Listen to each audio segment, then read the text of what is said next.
7197. Your views, our interviews on Spectrum, Radio 1 FM 90.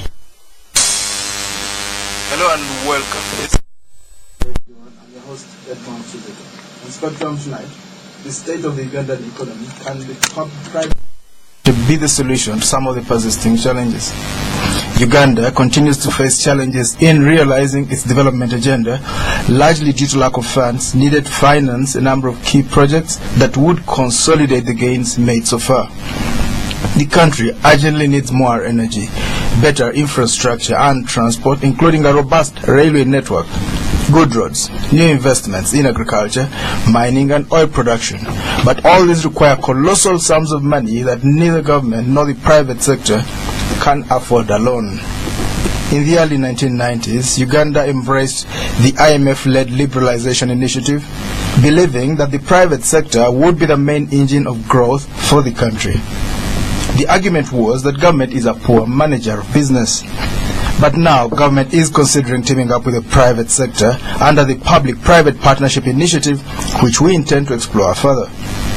The PPP, as it is called, is based on the argument that government should not have entirely moved out of business, although some challenges that made government a poor business manager, such as corruption, are still common today, if not higher. But before taking shape, there's a need for Parliament to pass the policy that will, among other things, in place guidelines as well as bodies to roll out this initiative. Today, we explore this issue further to establish what exactly is bound to happen, looking at the proposed PPP policy and the challenges at hand and in the foreseeable future. Our guests tonight, Honorable Stephen Mukitaale Birahwa, Chairman of the Committee on National Economy. You're most welcome, Honorable Birahwa. Good evening, Edman. Good evening, Radio 1 fraternity. I want to thank you for whatever you're doing for this country, and thank you for listening in. We're also joined by Mr. Jim Mugunga, spokesman of the privatization unit at the Ministry of Finance, Planning and Economic Development. You're welcome, Mr. Mugunga. Thank you very much. Good evening, listeners. It's a pleasure to be in the company of Radio 1 and, of course, the Honorable Member of Parliament. Can you give us a background to this PPP, Mr. Mugunga? Thank you very much. The PPP policy, Public-Private Partnership Policy, was largely informed by the obvious loopholes that were found through government trying to achieve infrastructure development using the traditional procurement methods. Now, as you are aware, the traditional procurement methods are built on budget being sufficient, national budget being sufficient. What happens, a ministry or department of government would, at any one time in the fiscal year, choose to undertake infrastructure development, capital, what they normally refer to as a capital development expenditure. They normally do not get that allowed to the extent that they would want, talking about departments. And because of either other competing government requirements, and all, at times purely lack of initiative, planning ahead. What happens, the Ministry of Finance often gets blamed for not providing sufficient budget. But we also have situations where user departments tend to act out of impulse. All of a sudden, in the middle of the year, somebody realizes we need such and such a facility, and they expect the Ministry of Finance to quickly, around June, to provide the budget, sufficient budget. Now, being the ministry that tends to work across sectors, they would want to prioritize this kind of infrastructure development, and consequently they are seen as being, to use an ordinary word, misers, or simply irresponsible. They do not want infrastructure development, and I don't want to believe that's the case. Now, to go to projects of this nature, infrastructure projects, what happens is that because of insufficient budget, because of competing needs, because of demands that at times come in the middle of a financial year that warrant that some funds either are reallocated or some reprioritization is undertaken, infrastructure projects tend to get compromised. Why? Because these are not necessarily projects that are make or break. If, for example, the dam God forbid, between Kampala and the Jinja collapse tomorrow, that will become a priority. But to the extent that it's still serving with the cracks that have been documented and talked about, then you will want to see, you see 60 years, exactly. You see a situation where people say probably we need to work towards maximizing revenue collection so that we're able to fix the dam. So it ceases to be a priority. However, immunization, for example, will become a priority, or an incident of Ebola or something else will become a priority to the extent that they would want to fix that problem immediately. So, first, to go to the point, what happens is, because of that, the infrastructure projects will become compromised. Why? Because we are all looking at the common pool, the budget. Now, in this case, the public-private partnership policy, and of course, ultimately the approach, was developed and government bought into it purely because it sort of allows government to undertake these projects using private sector money. What happens is you don't look at the government budget allocations, you look at the private sector. Now, our understanding is that the private sector has lots of money and probably did not have enough projects to invest into these monies into. So what they are looking out for are well-structured projects. They are looking for partnership with the government. They've been coming. Yes, some of the projects have not been well done. Some of the projects have been quickly fast-tracked because they are one-sided. And we say, though, what about if we created a framework? We create a framework through which the private will interface and work hand in hand with government for infrastructure development, and hence the policy. Now, what we have in place is a policy. We're working fast enough to develop the law, and I'm certain that the efforts are well documented. Soon the law will come to cabinet, and after that it will go to parliament to be debated. With those two instruments in place, we're able to undertake fully fledged PPPs as defined by the law. What we are capable of doing now is to also undertake public-private partnerships, but restricted or as defined by the public-private PPDA. And with the PPDA law, there are certain restrictions. There are limitations, and there are certain things you would want the public to do that the private cannot do. You would want certain things done by the private because you are now targeting their money, their resources, their innovation, but they are not going to be held back by the traditional PPDA restrictions. For example, if I'm going to contract private sector to do a road, and we've identified the private sector, we've gone through everything we need to do, and all of a sudden we're saying, by the way, we need to delay your money somewhere by, say, 1 month because we have to go through this elaborate project, which is bureaucratic. The private sector will walk away because their interest is not to hold on to their money. Their interest is to invest the money. But if you have a specific law that meets the expectation, and you create a framework under which they are going to work and relate to you as government, then they are going to boil and interest in relating to you. So that's the framework we're working at. So what we have in place is a PPP policy, which has been publicized. It's now available and operational. What's awaiting to come through is a PPP law, which is being finalized, as I've just mentioned. The PPP policy is basically one to work out a way through which the private and public will relate. Two, the objectives of the policy will include creating an enabling environment to stimulate investment in public service. What has been happening is that the public service was reserved for government. Yes. So we say government, they do the roads, government, they do the hospitals, and we sat back. Right. Of course, liberalization and privatization helped a bit to open up some of the public services. But largely, you do not see initiative on the part of the private sector to do public service. Because it's theirs, it's for government, it's not ours. We pay them taxes then. Exactly, we pay them taxes. Now what we are trying to do is come up with a framework that stimulates the private sector to see the opportunities in government. And we are saying, whereas these are called public services, but they actually work and benefit the private. So let the private invest in them. Now what do? You then create the environment that will entice the private sector to come on board. The second thing we're doing is that we also realize that private sector investment may be one-sided if you do not regulate it well. So things like a value for money and accountability, they get compromised. You know about the roads that have been done by private sector, but because they are paid to deliver miles and so on, they will just deliver and compromise certain things. Now the PPP framework is a bit different. We do not procure a building, for example, an office block, we procure a service. Now, those are two different things. If I want an office block the size of Uganda House or Communications House, I'll say 500 million in the account of Honorable Swanzo, who has a construction company, Rocco. They will build it. But if I want office space, then I'm going to specify the needs that I want, and the private sector will give me the solutions.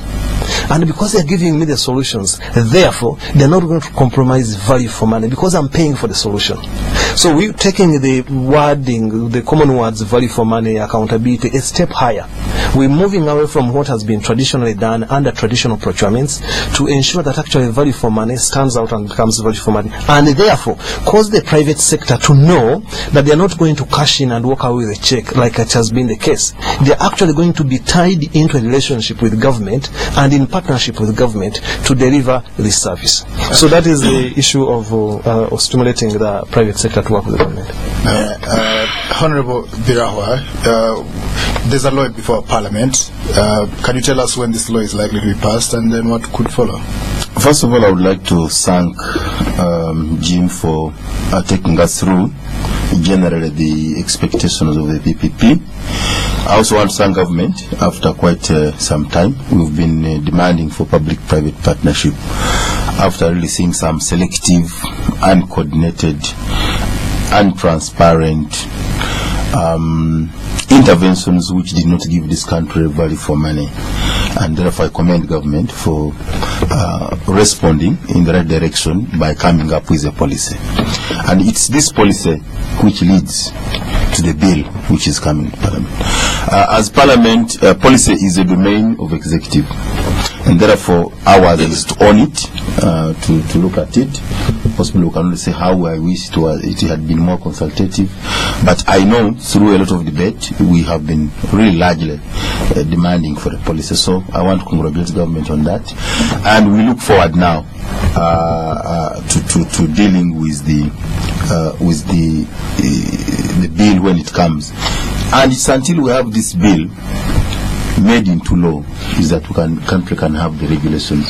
So basically what we are saying that when we did liberalize, when government divested, there was also some semblance of relegating, over-delegating to the private sector without much regulation. If you look at the Tri-Stars, the failed cases of the Weber-Jazz, there were no clear outputs. There was no value for money,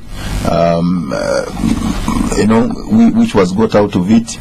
And I'm even happy here when you can see Serena, which was a success. You can see Bujagali, which is expected to be on board. And what I see here on top is what they are proud of is Serena, is Bujagali. I think it's a transmission now to Kawanda, and then I think the artistic impression of the Entebbe Express Highway. Yes, something near to that. Right. But this is the way to go. But it must be regulated. Very, very regulated, very transparent, competitive. Don't choose Webaja and you don't choose Africana. It must be competitive. Shimon, for example, I am one of the people in Parliament who opposed the demolition until the investor is here with everything on the table. We lost it, and many years after, you can see what happened. So to avoid such mistakes, and investors who exploit the good intentions of some leaders who want to see this country transformed, we need systems, we need controls, we need procedures, and this is what this law is about. And also, you realize that whereas government has a lot of wish list, a lot of things government want to do, and yet we have a resource envelope limitation. So the PPP, private sector financing of utilities infrastructure projects, comes in handy to fill that gap. But government should only give them that responsibility with clear commitment that the private sector will deliver. Because at the end of the day, the population has a social contract with the government of the day, and they are going to ask from government not from a concessionaire, not from and by the way, and these are again some other areas we have to look at. For example, if you look at the companies coming for power, they will demand for a power purchase agreement. Yes. They will demand for a passive risk guarantee. A passive risk guarantee is not a very good indicator for a country. It's some kind of a ransom, it's a kind of an indictment to a country to the effect that you are risky, you don't have a good market, you are unstable. So we should really, we also want partners who are really coming to do business knowing that there is money you can make through this sector. In South Africa, for example, those who are tolling roads get more than what they expected.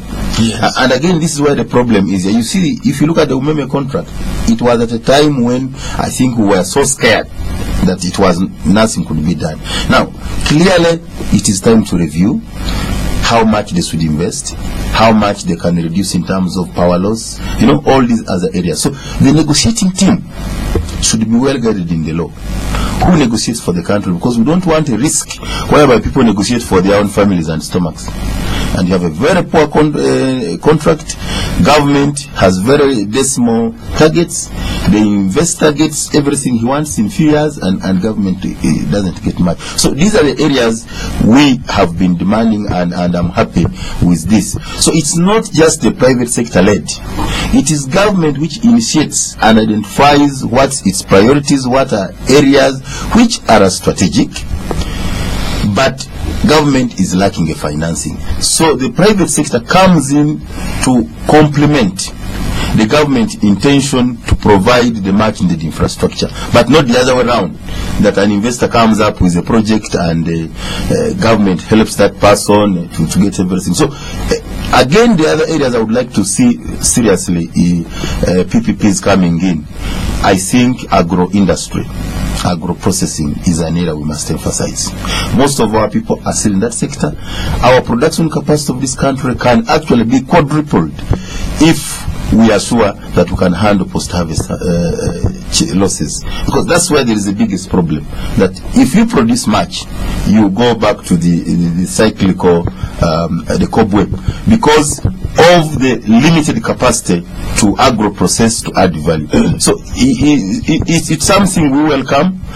I also want to say, for example, I think government still needs to partner in Kampala. The Kampala traffic, Jim has just been coming from Gayaza Road, and it has taken him ages to reach here. I avoided my meeting in Kawanda because I knew I couldn't come back. Now, it cannot just be the private sector plan to sort out the Kampala mess. We need a mix of rail. I have heard somebody talking of Mukono Jinja route and some buses, because right now in our structural plan I don't see a plan of trams and underground cables, but this should be in plan. And if government has planned this, then the private sector will come in to fit into this. But at the end of the day, we remember that we should not bring in private sector to bring finance as a commercialization of utilities, because again, for politics that becomes dangerous. But government has a responsibility to provide utilities. Private sector should come in at an agreed cost. In fact, cost should be predetermined.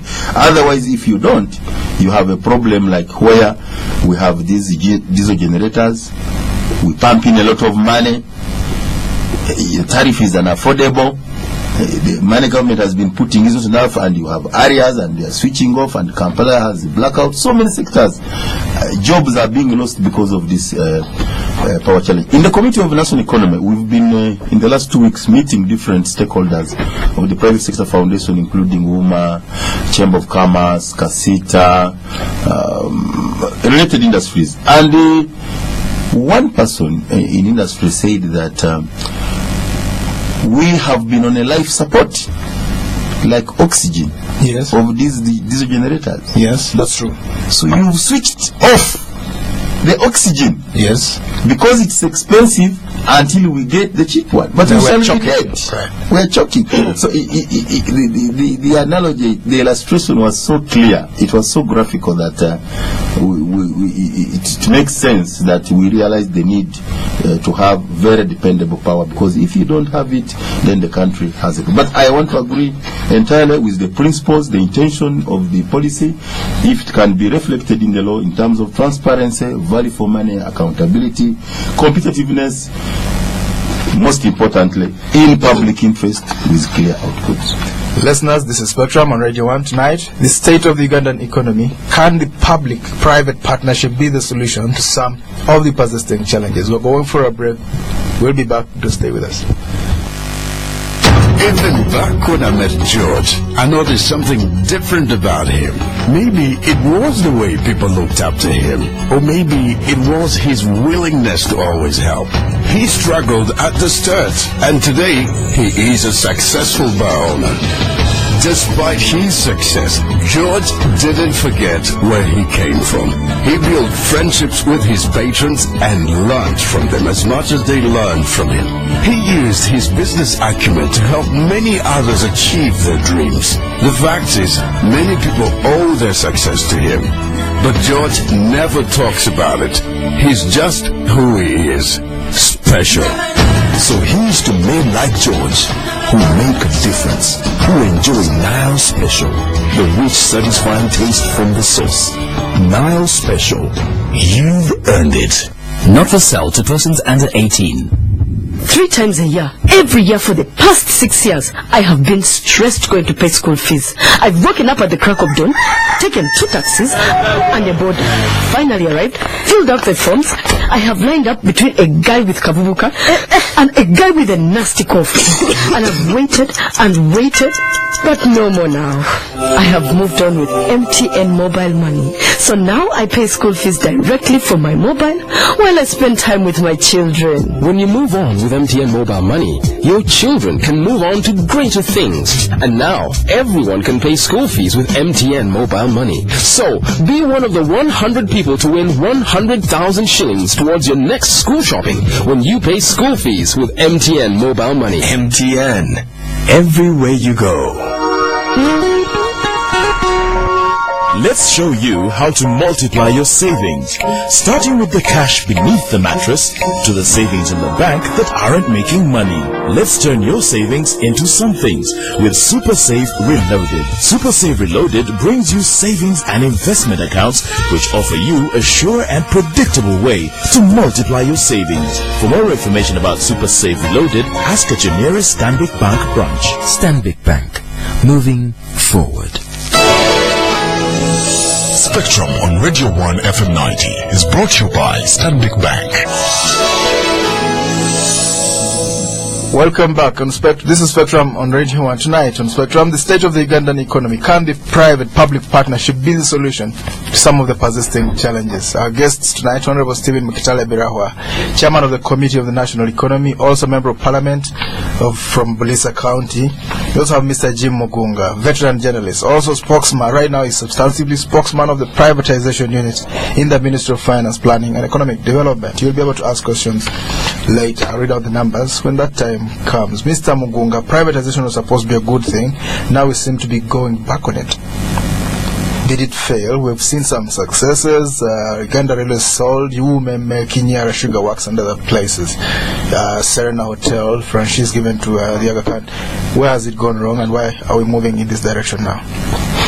I think just like any other process, I think privatization, when it was conceptualized, served the purpose, served the needs.